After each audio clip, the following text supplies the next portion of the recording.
Monggo. Baik, rekan-rekan, materi hari ini selanjutnya yaitu hukum acara PT-UN yang akan disampaikan oleh Bapak Imawan Estu Bagijo. Beliau adalah Kepala Disnaker Jawa Timur dan sekaligus akademisi di Fakultas Hukum di Malang. Ya, mohon untuk tempat dan waktunya kami perkenankan Pak Im. Baik Mas, terima kasih moderator. Para peserta yang saya hormati, para pengajar yang saya hargai, izinkan saya menyampaikan materi mengenai hukum acara peradilan tata usaha negara. Mudah-mudahan waktunya kita bisa cukup. Saya sebenarnya lagi juga jadi pembicara ini di seminar yang lain, tapi nggak apa-apa lah. Ya, tapi kita masuk. Ini sudah saya live sebentar, saya menyampaikan materi 30 menit. Nanti sisanya kita diskusi ya supaya nanti kita bisa mendalami. Baik, saya dipandu share screen atau saya share screen sendiri, Mas? Bisa, saya share screen sendiri bisa. Oke, saya tak. Tapi diizinkan saya share screen ya. Karena oleh host di disable itu.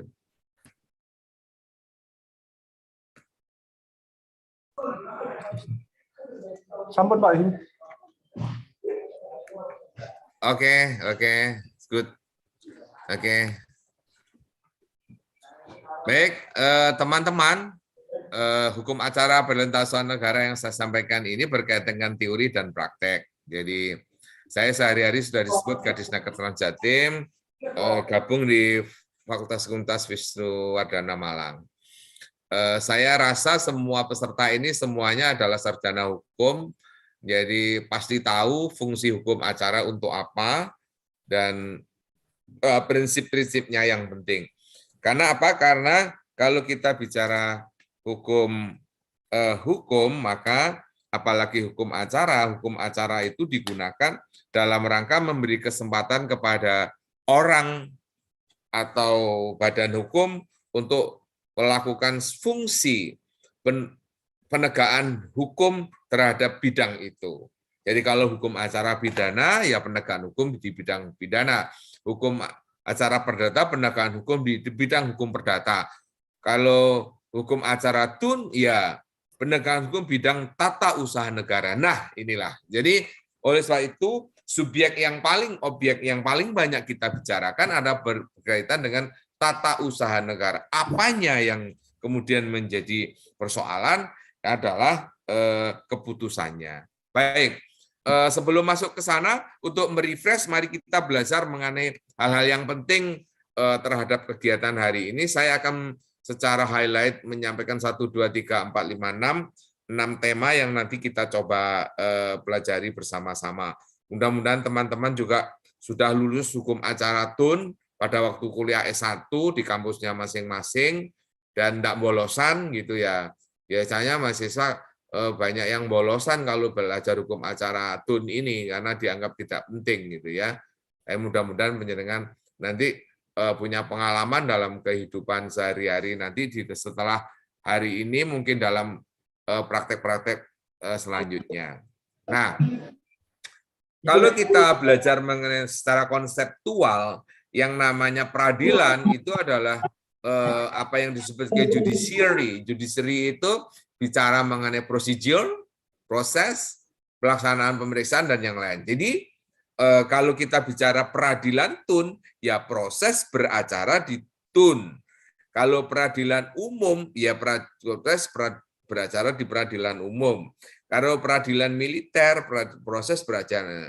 Tapi kalau kita bicara judicialnya atau courtnya, lembaganya, itu adalah ruang organ. Nah, di situ ada panitera, ada hakim, lalu ada jurusita. Itu hal yang kaitannya dengan courtnya. Ya, ini yang barangkali perlu kita lihat bersama. Nah,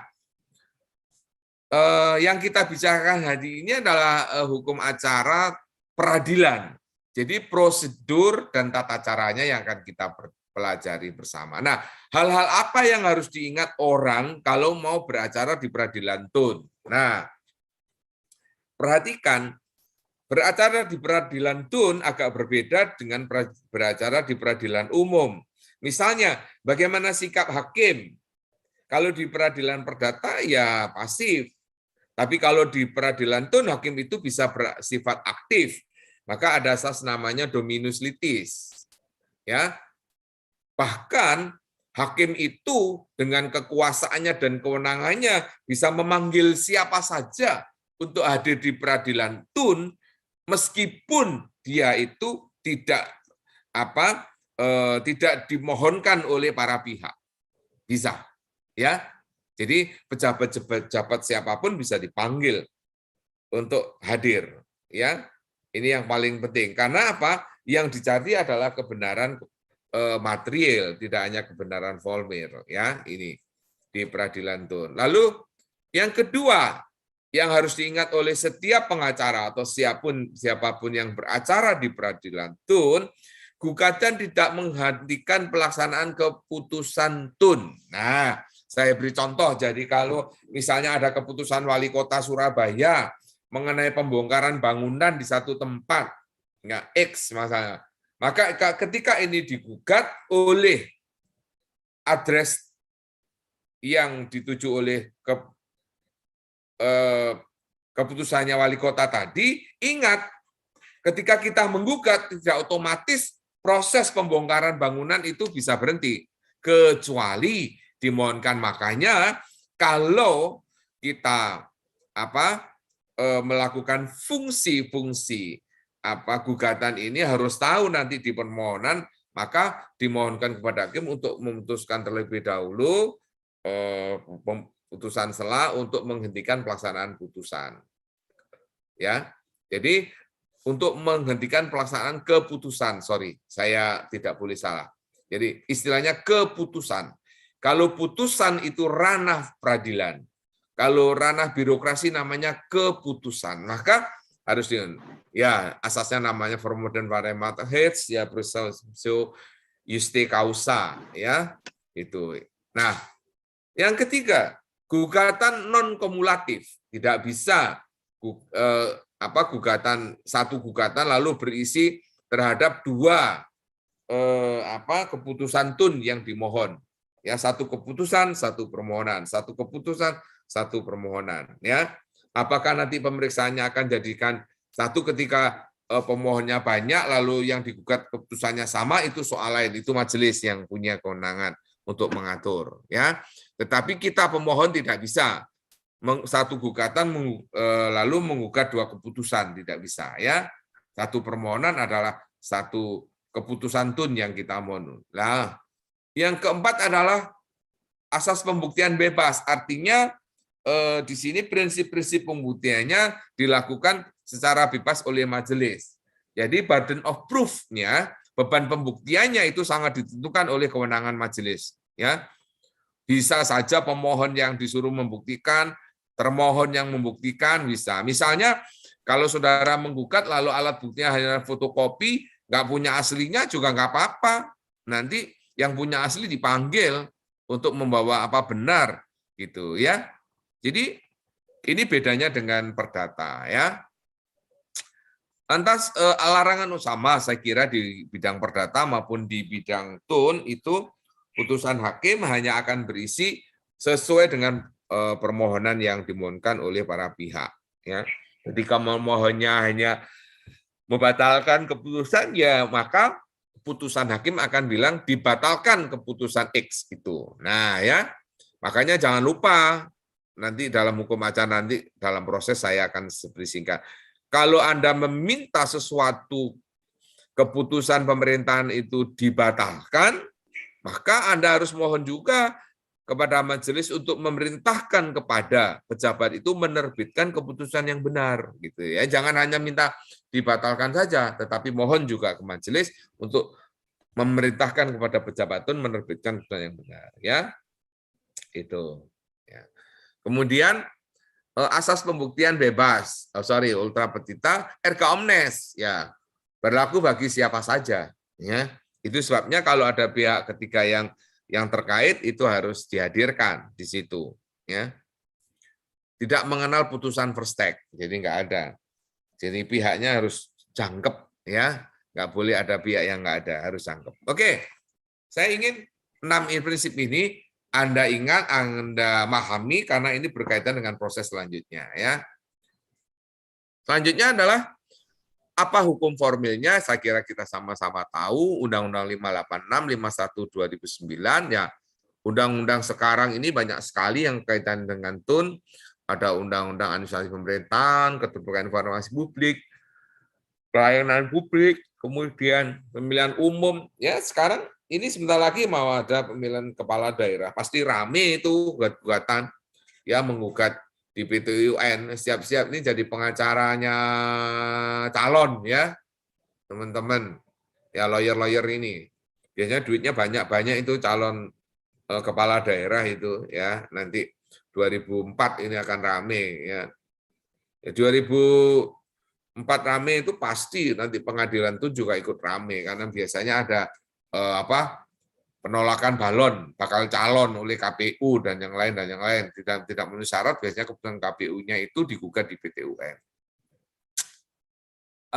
Semua hukum positif yang memberikan kewenangan kepada pejabat TUN itu menjadi sumber hukum material. Jadi dengan Undang-Undang Cipta Kerja misalnya itu banyak kantor perizinan, PTSP itu, ya, kemudian Disnaker itu termasuk dinas yang bisa keputusannya digugat di PT UN, ya, itu. Baik, lanjut. Ini permanya, nanti pelajari ya teman-teman, cari sendiri yang begini. Perkembangannya sudah banyak juga, ya teman-teman lain. Tadi ditanya apa bedanya perma dengan sema tadi, ya. TUN juga sudah banyak juga, ya. Memang karena undang-undang itu tidak sempurna, kadang-kadang di dalam proses relasi persengketaan perlu peraturan. Jadi peraturan itu berlaku keluar dan ke dalam, ya. Itu untuk mengatur supaya proses beracaranya itu bisa lebih fair, lebih adil dan yang lain itu. Nah, ini bagian pertama yang ingin saya sampaikan kepada saudara-saudara mengenai asas lalu dasar hukum. Nah, yang kedua yang penting kita pahami, apa yang bisa digugat, maka ada objek. Nah, objek sengketa TUN ini adalah keputusan tertulis. Ingat, keputusan tertulis, ya. Tetapi dalam perkembangan juga tidak menerbitkan keputusan, itu juga bisa digugat. Wah, katanya keputusan tertulis, tapi kok tidak menerbitkan juga bisa digugat. Ini keren ini, ya. Nah, bahkan di Undang-Undang Nomor 5 tahun 2014, ya, mengenai administrasi pemerintahan itu ada kemajuan-kemajuan baru. Sekarang kalau permohonan itu sudah 14 hari tidak ada tanggapan, dianggap dikabulkan, bisa dimintakan penetapan ke PT UN. Nah, seru-seru pokoknya, ya. Nah, keputusan TUN. Keputusan TUN itu ditetapkan oleh pejabat TUN. Nah, sekarang pertanyaannya, siapa pejabat TUN? Ya, keputusan TUN itu seperti ini. Ya, keputusan TUN itu meliputi yang bersifat konstitutif ataupun deklaratif. Itu dua-duanya, ya. Saya ingin menyampaikan, pernah presiden itu digugat di PT UN atas pemberhentian salah seorang anggota DKPP kalau nggak Bawaslu pada waktu itu. Ya, ingat saya Bawaslu. Ya, karena apa? Karena presiden itu mengeluarkan, tetapi sebenarnya presiden mengeluarkan keputusan itu adalah karena IEBS oleh Dewan Kehormatan Penyelenggara Pemilu sudah dinyatakan bahwa dia memang harus berhenti karena ada unsur-unsur yang dilanggar. Nah, ini problem. Yang konstitutif di mana, yang deklaratif di mana. Tetapi di dalam pengalaman kita di praktek, ternyata yang deklaratif pun itu bisa digugat oleh ke PT UN. Misalnya juga pengangkatan anggota DPRD kabupaten kota itu bentuknya ada keputusan gubernur. Tetapi adalah hasil pemilu yang ditetapkan oleh KPU. Nah ya, yang bisa digugat ini adalah penetapan hasil oleh KPU, nama anggota itu, atau keputusan pengangkatan yang ada gubernur ini. Ternyata dua-duanya bisa ya dalam praktek. Makanya bisa keputusan yang konstitutif maupun yang deklaratif. Di dalam teori itu ada dua, tapi dalam praktek dua-duanya bisa digugat ya. Nah, ini kalau yang ngajar ini matang teori dan praktek pasti paham yang seperti ini ya. Jadi deklaratif dan dua-duanya ya. Oke. Lantas tadi yang siapa pejabat TUN itu ya? Ya tadi keputusan. Sekarang siapa pejabat TUN? Nah, pejabat penyelenggara pemerintahan ini diberi wewenang tertentu. Syaratnya ada sumpah jabatan, ada surat pengangkatan jabatan, dalam struktur jabatan, melaksanakan tugas yang diatur dalam perundangan terkait. Wah, saya beritahu ya, KPU, Bawaslu, kemudian DKPP, kemudian rektor, ya, rektor UWK juga bisa digugat di PT UN, ya, mahasiswa, ya, bisa, ya, karena dia pejabat yang diambil sumpah jabatan di kewenangan tertentu, ada surat keputusan pengangkatan jabatan, ya, dalam struktur jabatan tertentu, melaksanakan tugas pendidikan, kalau jadi, ya, kepala dinas tenaga kerja bisa digugat di PT UN, ya, gubernur, siapa lagi, dinas apa, teman-teman, ya, itu luas objek yang bisa digugat di PT UN ini, ya, bukan hanya keputusan bupati, tidak, ya, sekarang banyak, ya, yang kaitannya dengan tapi bukan keputusan lembaga peradilan yang dalam di proses melalui hukum acara, nggak bisa. Jadi Anda bisa menggugat keputusan hakim, putusan hakim digugat di PT UN, putusan hakim peradilan umum digugat di PT UN, nggak bisa. Vonis tidak bisa, ya, karena dia sudah diperiksa melalui hukum acara. Ini itu jadi hanya keputusan-keputusan, ingat, keputusan bukan putusan yang bisa digugat, ya, keputusan. Keputusan Ketua Pengadilan Negeri terhadap pemberhentian salah satu pegawainya bisa digugat di PT UN. Saya ulang, ingat ya, saya ulang ya supaya nggak salah. Keputusan Ketua Pengadilan Negeri sebagai pejabat pembina kepegawaian di lingkungan Pengadilan Negeri atas pemberhentian pegawai di Pengadilan Negeri bisa digugat di PT UN, tetapi putusan hakim tidak bisa. Nah, ya, supaya clear. Singkat-singkat aja ya supaya. Nah. Lalu ada yang konkret individual final, ya. Ya. Konkret artinya jelas masalahnya, bukan yang hal yang maya, ya, bukan dunia maya tapi dunia yang konkret nyata, ya. Apa misalnya pemberhentian, pengurangan hak, lalu PHK misalnya, lalu keputusan atas PHK yang kemudian digugat dimintakan ini, lalu nota kepegawaian dan yang lain, ya, lalu penolakan atas pencalonan, ya, tidak memenuhi syarat, TMS, ya, tidak memenuhi syarat, ya, kalau MS memenuhi syarat, ya, gitu. Tapi kalau Anda menggugat proses seleksi nggak bisa, rungokno yo, proses seleksi, ya, tidak dapat digugat oleh siapapun proses seleksi, ya, keputusan pansel itu nggak bisa digugat, ya, karena pansel tidak disumpah jabatan, arek-arek ngawur kadang-kadang, ya, jangan digugat, ya. Kalau ikut kursus PKPA di Pradi di UWK harus ngerti yang begini-begini. Nanti kalau ada lulusan ini lalu keputusan pansel digugat di PT UN, ora paham. Pansel ora disumpah jabatan kok, ya. Enggak pakai, ya. Pokoknya yang disumpah jabatan, ya. Keputusannya Kades, nah, bisa itu digugat, ya. Mengenai pengangkatan kadus, nah, gitu. Kades ngangkat kadus, gitu, ya. Itu bisa, ya. Konkret, individual, ada teori dulu ya. Individual itu atau formil, ada individual material ya. Formile individuale dan material individuale itu di Belanda sudah berkembang lama itu sejak PTUN dikembangkan. Ya, itu. Ini kira-kira yang lalu final itu artinya tidak melalui prosedur lagi, sudah menimbulkan akibat hukum ya. Nah ini sudah teman-teman bisa lihat itu ya, calon anggota yang final ya.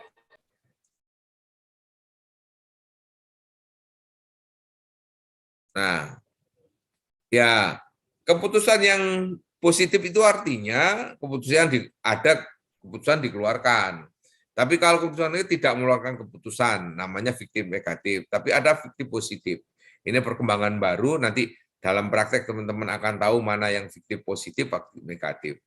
Ya, jadi ini barangkali yang bisa teman-teman lihat. Jadi kalau nanti beracara, Anda harus lihat dulu keputusannya ya. Itu yang paling penting. Nah, pemohon siapa? Ya, orang, badan hukum, perkumpulan bisa sekarang. Yang perkumpulan yang punya akte-akte itu boleh melakukan ya. Nanti bisa. Nah, kalau SK itu ya dulu ada waktu pemerintah mencabut pembatalannya pendaftaran ormas HTI itu pernah digugat itu ya di PT UN ya lantas sudah dibatalkan oleh PT UN. Jadi yang dibatalkan adalah pendaftaran. Nah, karena waktu itu oleh menteri kemudian dibatalkan keputusan pembatalan pendaftaran itu pencabutan pendaftaran dinyatakan bukan dibatalkan nah ya pendaftarannya itu. Nah, atas keputusan pembatalan pendaftaran itulah kemudian digugat di PT UN ya. Setelah di PT UN ternyata menteri dimenangkan ya, final sudah ya sampai kasasi ya. Jadi pemohon bisa, badan hukum CV PT bisa ya, perusahaan ya. Nah, kalau Anda mengajukan permohonan jangan lupa permohonan itu apa? Yang mulia mohon tun ini nanti dinyatakan tidak berlaku dan dicabut ya, dan menerbitkan putusan baru ya. Atau kalau nggak ada keputusannya diminta segera menerbitkan ya, tanpa disertai tuntutan ganti rugi. Jadi karena apa? Karena ya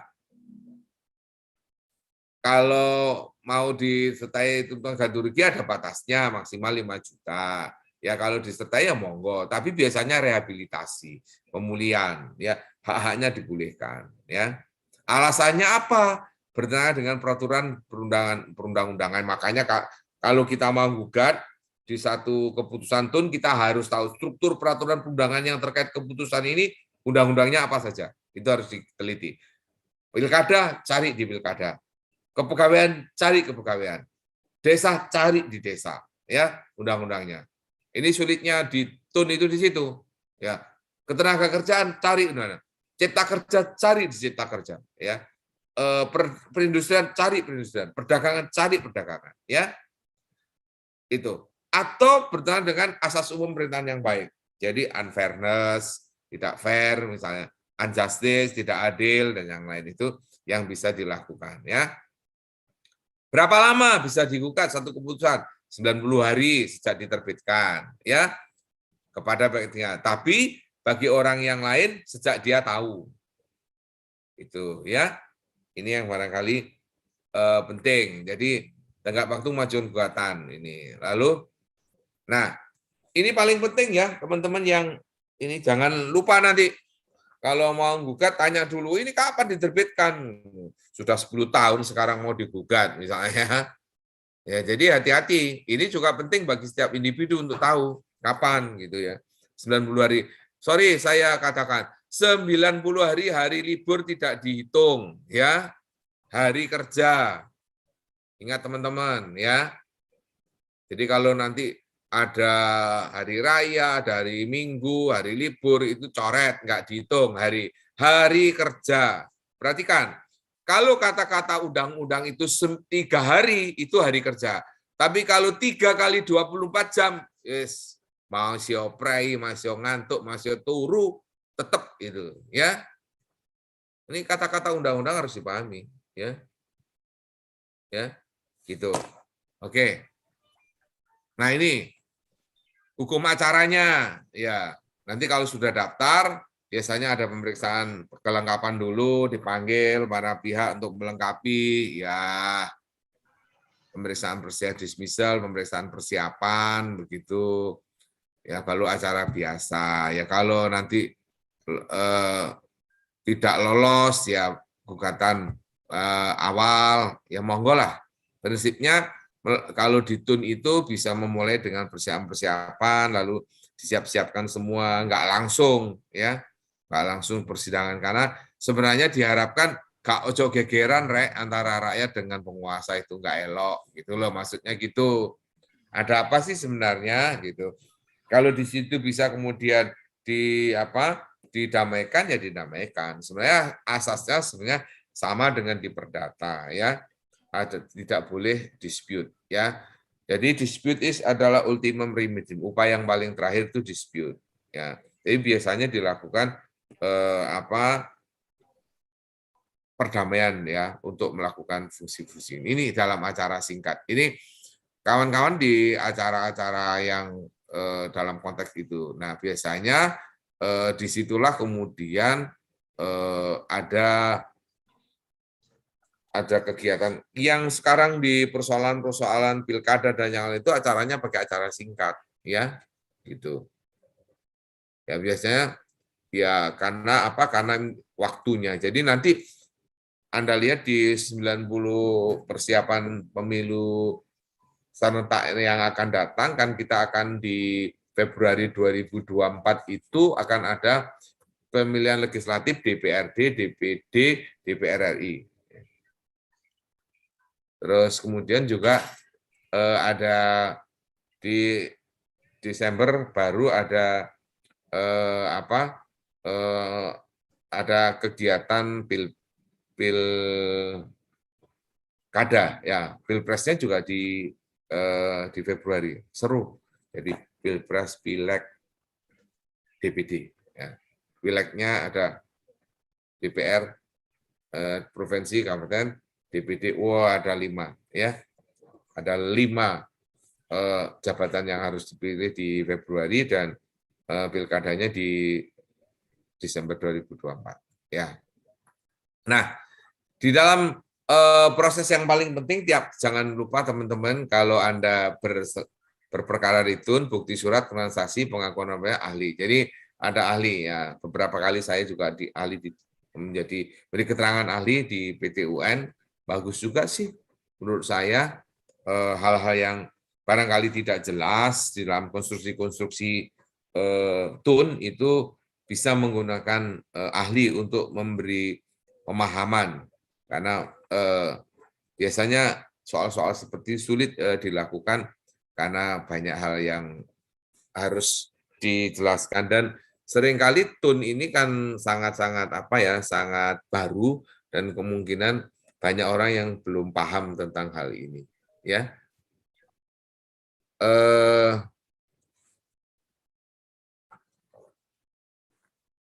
Apa bedanya TUN bukti surat di TUN dengan bukti surat di perdata? Nah, ini. Kalau bukti surat di TUN nggak lengkap, itu bisa dieksplor dari yang digugat. Ngerti ya maksud saya? Jadi misalnya yang digugat itu bupati, wali kota. Anda hanya punya fotokopi. Mana aslinya? Boleh.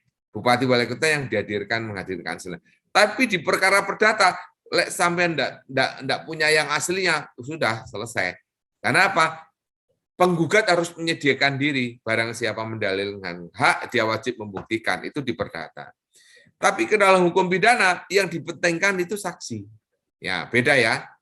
Perhatikan, di hukum pidana yang dipentingkan orang, saksi. Saksi itu orang yang mengetahui, mengalami. Ya, itu bedanya. Ya, tapi kalau di perdata benar surat, tetapi harus diupayakan sendiri.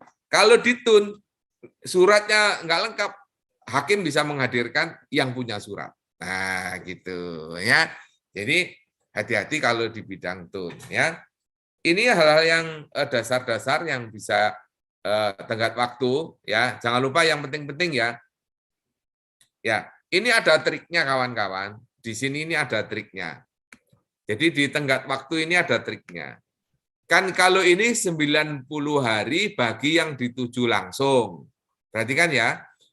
Bagi pihak ketiga sejak mengetahui. Ini Anda lihat. Nah, klien Anda nanti itu pihak yang dituju atau pihak ketiga? Itu harus ngerti kita. Pak Him kasih contoh. Kalau pihak yang dituju, misalnya ini sertifikat, yang dituju Abdul Aziz. Nih, Abdul Aziz yang terima sertifikat ya, atau Reza yang terima sertifikat. Tetapi yang bertetangga dengan tanahnya Reza, tanahnya Abdul Aziz, itu namanya pihak ketiga. Loh, sertifikatnya Aziz ini kok katanya tanahnya 90 kok sampai 120. Nah, begitu. Nyaplok tanahnya tetangganya misalnya. Nah, tetangganya ini disebut pihak ketiga. Reza misalnya ngajukan 100 meter persegi keluar sertifikatnya 200 gitu ya. Ya. Pasti nyaplok tanah tetangganya. Mas Abdul Aziz, Mas Reza itu adalah yang dituju oleh KTUN. Tapi tetangganya itu adalah sejak mengetahui ngitungnya. Nah, kalau saudara lawyer gampang. Misalnya ini sudah 5 tahun. Klien Anda tiba-tiba, Pak bisa nggak nih sertifikatnya Aziz sama sertifikatnya Reza ini digugat? Loh, sudah keluar 4 tahun. Ya. Secara konsep, secara teori itu bisa. Karena apa? Baru mengetahui, ya ternyata dia baru pulang dari luar negeri setelah bekerja di Jeddah sana 4 tahun, mulai moro-moro lu, tanahku kok dipagri. Katanya Aziz, lu saya lu punya sertifikat. Katanya Reza, lu saya lu punya. Wah, langsung hari itu juga karena dia merasa punya hak, dia mengkonfirmasi ke PTUN, katanya PTUN, ya sudah ini ada yang memohon. Nah, keterangan dari BPN itulah keterangan yang digunakan menghitung sejak mengetahui. Ya, itu caranya. Ya, trik-triknya begitu. Tak andanya arek-arek saya pintar itu triknya ya. Ya, ada triknya ya semuanya ya. Nah, alat ini juga begitu. Hati-hati kamu kalau dalam pembuktian ya. Ya. Kalau di PTO ini ahli banyak menentukan juga. Ya, itu bedanya dengan di perdata sama di pidana. Karena apa? Di bidang tun itu banyak problem-problem. Ya, apakah pejabat ini pejabat yang berwenang? Apakah pejabat ini melanggar asas? Apa namanya asas? Apa prinsip fairness itu apa? Prinsip persamaan itu apa? Itu kan AUPB semuanya. Ya, itu kira-kira. Nah, ada lagi mana ya? Nah, ini hati-hati. Jangan lupa ya, kalau Anda menggugat, Anda hanya menggugat minta pembatalan atau penerbitan, itu harus lengkap ya, jangan sampai keliru ya. Badan hukum data ya, bukti-bukti ya. Teman-teman, sorry saya nggak bisa lama mengejarnya, tapi saya ingin kita waktunya untuk diskusi, saya beri kesempatan untuk mengajukan pertanyaan-pertanyaan, dan saya lebih senang menjawab pertanyaan saudara-saudara yang barangkali sudah menyiapkan pertanyaan bagi saya. Silakan. Baik, untuk peserta yang mau bertanya dipersilakan. Tak honor ya. Nah, ketok lek tuni luwih angel, emangnya bertanya aja sulit. Tapi kalau perdata pidana arek pinter-pinter biasanya. Ya, nggak apa-apa. Nanti kalau kamu masih kesulitan, nggak ngerti, belum konsultasi, catat nomor telepon saya ya. Nanti minta itu ke panitia nomor teleponnya Pak Him ya. Banyak mahasiswa saya kalau sudah gugatan tuh konsultasi dulu. Pak ini bisa digugat nggak? Nah, biasanya ya nggak apa-apa. Memang daripada konyol kita gitu. Alat bukti apa Pak dari ini yang bisa digunakan? Saya subjek-subjek yang bisa digugat ya. Permohonannya mengenai apa dan yang lain ya kira-kira. Silakan, monggo. Baik, untuk Mas Muklis, silakan pertanyaannya. Mana Mas Muklis, monggo. Hadir Pak. Selamat siang Pak. Oke, ayo Mas Muklis. Al-Anam. Iya Pak. Nah, izin Sarjana bertanya. hukum. Alumnus mana Mas Muklis? Universitas Riau Pak. Riau. Siap, Iya, Pak. Universitas Riau Islam atau bukan? Bukan Pak, yang negeri Pak. Prof siapa cewek itu? Elida Bahtiar. Bukan Pak. Siapa profesormu di sana? Pak Firdaus Pak. Oh, Firdaus, ya. Iya Pak. Oke, Elida Bahtiar di Kepri Riau itu. Iya Ya, Pak. yuk. Cewek pokoknya. Ya. Ayo, Iya, Mas Pak. Muklis.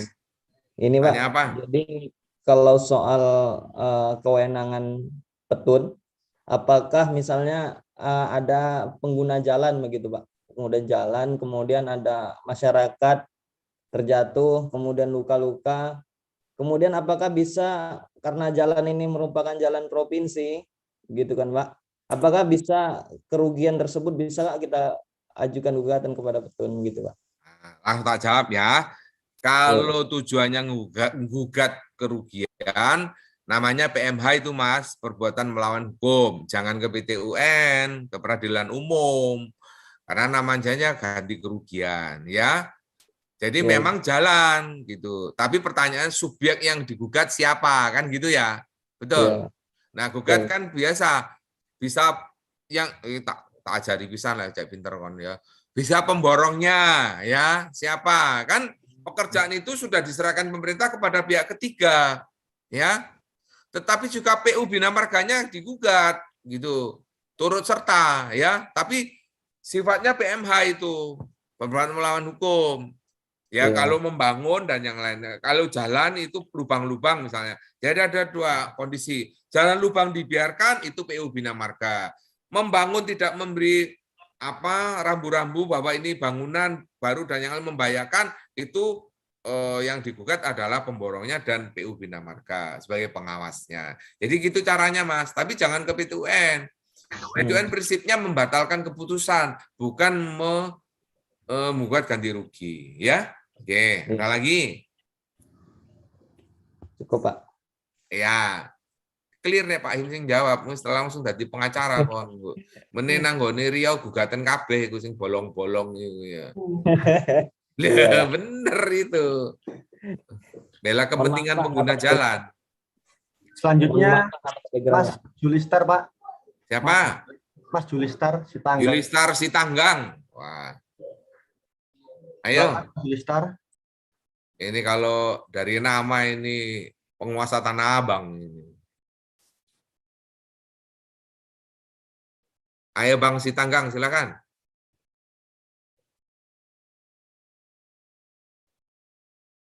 Tidak ada suara, Bang. Mas Julistar, suaranya jadi bertanya apa tidak ini? Mic-nya mungkin. Nah, wajah juga tidak bisa beta lihat ini. Iya Pak, terima kasih. Nama Ya. saya Julistar Sitanggang, saya dari Universitas Negeri Manado Pak. Woi, Manado betul? Iya, Universitas tapi Negeri? kampusnya Pak. Hah? Universitas Negeri Manado Pak. Itu IKIP ya dulu ya? Iya Pak. Kalau Universitas Negeri Manado, ya. Ada Pak Dani ya? Bukan Pak, ini kami di Sulawesi Utara, bukan Unsrat. Oh, bukan Samratulangi. Ya. Bukan, Oke. bukan Pak. Berarti IKIP dulu ya, ini IKIP lalu. Iya Pak. IKIP. Ya, bukan Unsrat. Sorry. Dani di Unsrat. Lanjut. Ya, terima kasih Pak. Yang ingin saya tanyakan ini menyangkut tentang Pasal 49 Undang-Undang Nomor 5 Tahun 1986 tentang peradilan tun. Apa? Di mana di sana 49 Tentang apa? Undang-Undang Nomor 5 Iya, tentang apa? tahun 1986 Tentang apa? tentang peradilan tun, Pak. Iya. Nah, di sana dikatakan bahwa peradilan tun tidak punya wewenang untuk memeriksa, memutus, menyelesaikan sengketa yang apabila keputusan itu dikeluarkan dalam waktu perang, bahaya, keadaan bencana alam, dan keadaan mendesak. Ya. Yang ingin saya tanyakan, kenapa tidak bisa diperiksa oleh peradilan tun keputusan tadi yang apabila dikeluarkan dalam waktu perang ataupun dalam keadaan mendesak? Terima Ya. kasih, Pak.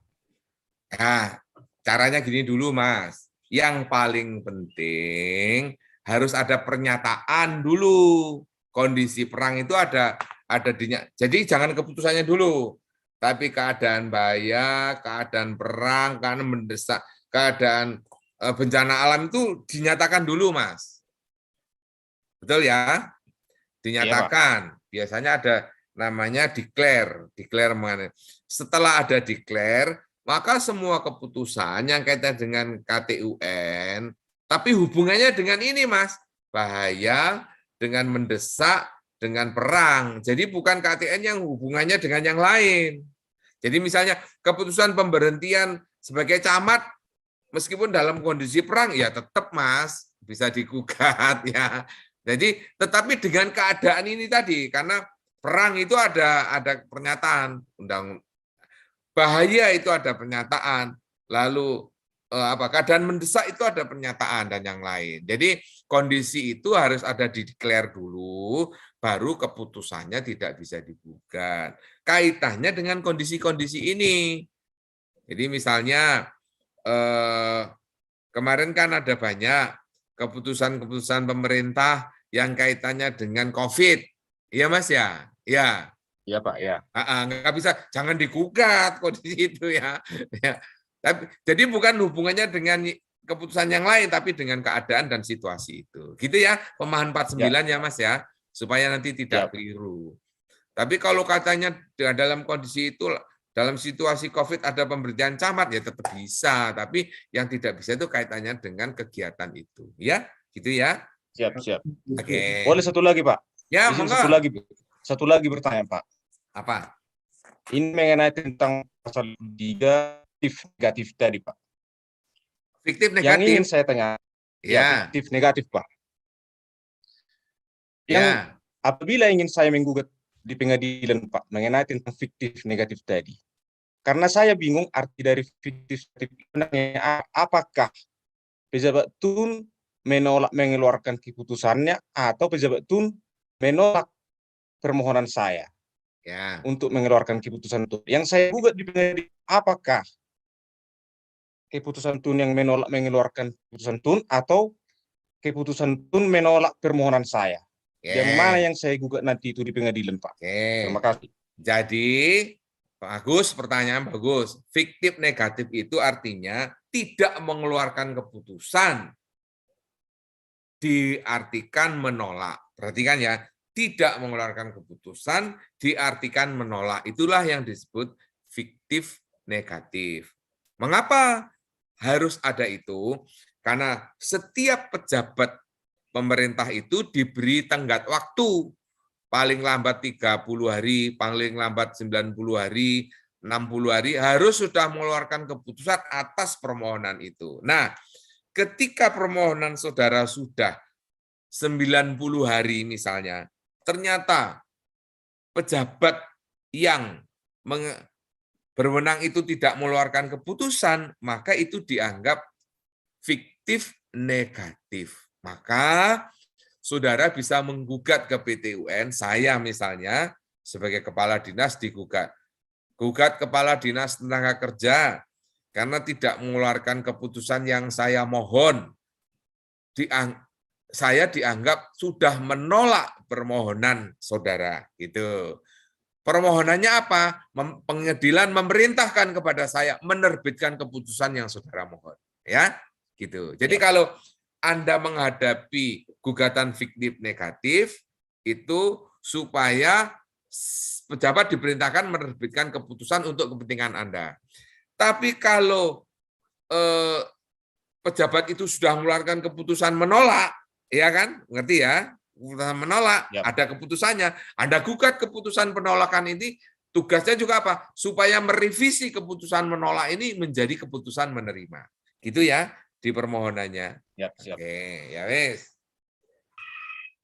Pinter, pertanyaannya bagus. Oh, benar itu. Selanjutnya Pak Ari Purwanto. Ya, Mas Hari, monggo. Selamat siang Pak Himawan. Ya, ini sarjana hukum juga. Lulusan mana ini? Undar Pak, Jombang. Oh, iya. Sip. Tadi ya. Tadi tentang tenggat waktu mengajukan gugatan. 90 hari. Ya, terus dicontohkan tentang sertifikat yang sudah 5 tahun, Ya, tapi baru mengetahui setelah pulang dari luar negeri. ya. Ya, apakah bisa nanti setelah gugatan dimunculkan sertifikat baru, Pak? Loh kan perintahnya kan merevisi sertifikat. Kan Ya. saya mencontohkan melebihi kan? Melebihi. Misalnya tanahnya hanya 100, terbit 120 kan ya. Berarti yang 20 nyaplok tanahnya Mas Hari ya kan. Ya, Jadi kan saya kan hanya mengatakan ke pengadilan, Pak Hakim, tolong dong diperintahkan ke PT UN menerbitkan sertifikat baru yang sesuai dengan tanah yang dimiliki YBS. Ya 100 itu. Ya gitu loh Mas. Jadi merevisi itu. Bisa Ya. Mas. ya, Bisa. Karena dasarnya hak perdata yang tidak bisa diganggu-gugat. Hak keperdataan itu nggak bisa diganggu-gugat loh Mas. ya. Saya pernah jadi saksi ahli kasus perdata.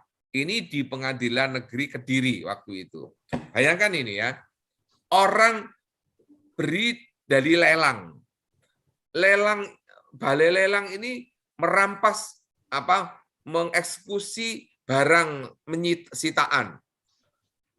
Ternyata pada waktu dijaminkan, di antara 5 ahli waris ini ditinggal yang 2. Hanya 3 orang yang menjaminkan. Ya kan? Ya. Begitu sudah Anda beli, tetap 2 ahli waris itu tidak kehilangan hak untuk menggugat. Jadi hak keperdataan itu hak yang paling absolut sampai kapanpun bisa ditegakkan. Ya, dasarnya Oke, itu Mas ya. Nah, ya. wes. Terima kasih Pak Himawan atas jawabannya. Boleh ana kok tanah-tanah tonggomu sing sertifikat ikat Siap. masuk. Sudah? Ada lagi Pak? Ini Ya, monggo. habis.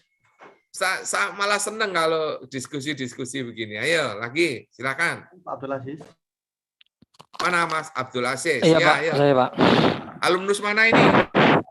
Saya dari Unisma Malang Pak. Oh, Nisma, ya. Ikut bela sungkawa ya, dosenmu udah meninggal. Iya Pak, terima kasih. Tahu Pak. kan? Dekanmu juga meninggal dulu. Temanku semua ini. Kamu muridnya si Boy ya? Saya Pak Umar Pak, dekannya saya Pak. Oh, yang sekarang? Dulu Pak, yang Berapa sekarang lulus saya kamu? belum tahu Pak. Kamu lulus tahun berapa? Tahun 2006. Oh, 2006. Ya, udah lumayan lama berarti. Ya, kalau Mas Wahid tahu ya, Mas Wahid yang meninggal ya. Kamu tahu nggak Pak Wahid yang meninggal itu? Oh, tahu Pak. Pak Wahid, Pak. Ya, sudah. Ya wes, koncoku soalnya. Ya wes, lanjut. Oh, itu teman Bapak ya. Ya, Baru saya tahu temanku saya. semua kalau dosen-dosen itu. Ya.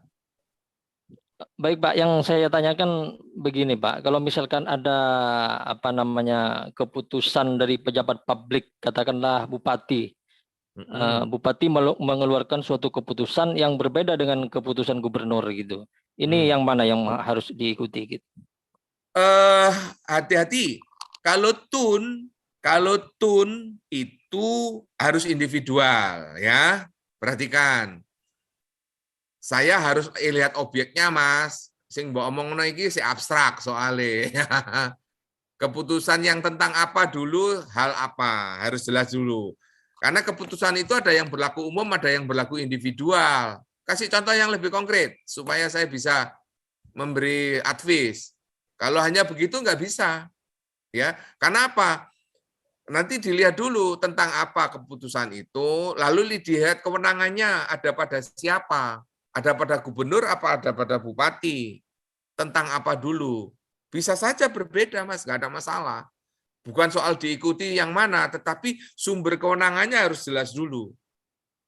Ya, Sumber kewenangan membuat keputusan itu loh. Kok bisa-bisa tentang satu hal ada 2 keputusan itu dari mana gitu loh.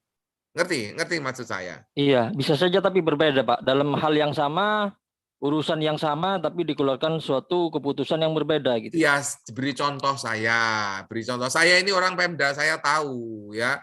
Awakmu takon aku gak iso jawab, gak iso real. Ngerti maksud saya? Misalkan masalah penataan ruang hijau gitu. Oh, RTH. Iya. Nah, sekarang RTH itu kewenangannya ada di mana? Ruang terbuka hijau itu, perhatikan, kalau dia sudah menjadi Perda RT RW, rencana tata ruang, perhatikan, RT RW provinsi itu skalanya gede, Mas. Tapi RT RW kabupaten kota itu skalanya lebih detail gitu. Jadi kalau RT RW kabupaten, ruang terbuka hijau kabupaten, kalau itu dalam bentuk perda, perhatikan dulu, RT RW selalu perda, ya. Ya. Nah, apa di RDTRK-nya gitu. Lihat dulu, ya. Nah, jadi hati-hati. Jadi saya tidak bisa menjawab secara detail pertanyaan penjenengan kalau saya tidak tahu, ya. Ya. Jadi karena jawab ngawur tiwa salah aku, Nggo. Tapi kalau saya ada case-nya, formatnya seperti apa, basisnya apa, keputusannya seperti apa. Kalau RTH, ruang terbuka hijau yang kaitannya dengan RDTRK, rencana detail tata ruang kota, kabupaten, itu bupati yang berwenang. Oke? Baik. Mesti benar ini, Mas. Ya, ya. Apalagi, Mas Aziz? Sudah, Pak, cukup ya. Ya, ya. Yang lain aja. Ya. Baik, Pak Im. Ini ada peserta yang mau menanya, cuma dia terkendala jaringan. Ini mungkin saya bisa membacakan dari chat. Monggo, Mas. Monggo, tak jawabin. Ini mau tanya, Pak, sifat dari katun kan konkret, individual, final. Ya. Tetapi menurut contoh yang Bapak paparkan tadi terkait tenggang waktu, kenapa masih ada pihak ketiga, Pak? Ini ada pertanyaan dari Pak Nur Rohman, Pak. Oh, kenapa ada pihak ketiga? Oh, ini misalnya kalau saya bisa menggambarkan begini. Jadi setiap keputusan TUN itu tidak sama. Ada keputusan TUN yang hanya 2 pihak. Ya, pihak pertama, pihak kedua. Tapi ada pihak ketiga. Misalnya, saya pemohon memohon keputusan tentang sertifikat. Jangan lupa, tanah yang berbatasan dengan yang dimohonkan itu, kalau dicaplok itu namanya pihak ketiga. Ngerti ya? Jadi, tidak setiap keputusan. Kalau hanya keputusan pegawai, pengangkatan pegawai, pemerintahan pegawai itu 2 pihak saja. Ya. Jadi, karakteristik setiap keputusan tidak sama. Konkret, individual, final itu berhubungan dengan permohonan, ya. Tetapi ketika keputusan itu sudah jadi dilaksanakan, itu bisa merugikan pihak lain, bisa. Ya, yang saya beri contoh tadi. Ya. Ya, nanti kalau Anda di dalam praktek itu akan bertemu keputusan-keputusan yang terkait dengan pihak ketiga. Banyak, ya, banyak. Keputusan-keputusan IMB misalnya, izin mendirikan bangunan. Yang dapat izin itu pihak kedua. Tapi tonggone omah yang dapat izin itu pihak ketiga. Ngerti ya maksud saya? Maka kalau pemerintah daerah mengeluarkan IMB di satu area, maka tetangganya harus tahu itu. Harus diberi kesempatan men-challenge gitu. Atau diundang gitu. Memberi persetujuan, itu pihak ketiga namanya. IMB-nya itu hanya berhubungan dengan saya, dengan pemohon. Tetapi akibat dari IMB itu bisa berkaitan dengan tetangga. Siapa yang bertanya, Pak? Siapa tadi? Pak Nur Rohman, Pak. Pak Nur Rohman. Jadi Pak Nur Rohman, nanti setiap keputusan itu nggak sama. Ada yang hanya 2 pihak, tapi juga bisa menyangkut 3 pihak. Ya, itu ya. Nanti di dalam hal-hal tertentu. Contoh ya, ini contoh. Di sebuah proses keputusan bupati di Kabupaten X mengangkat direksi A dari perusahaan daerah A, maka calonnya itu sudah ada 3. Yang dipilih hanya 1.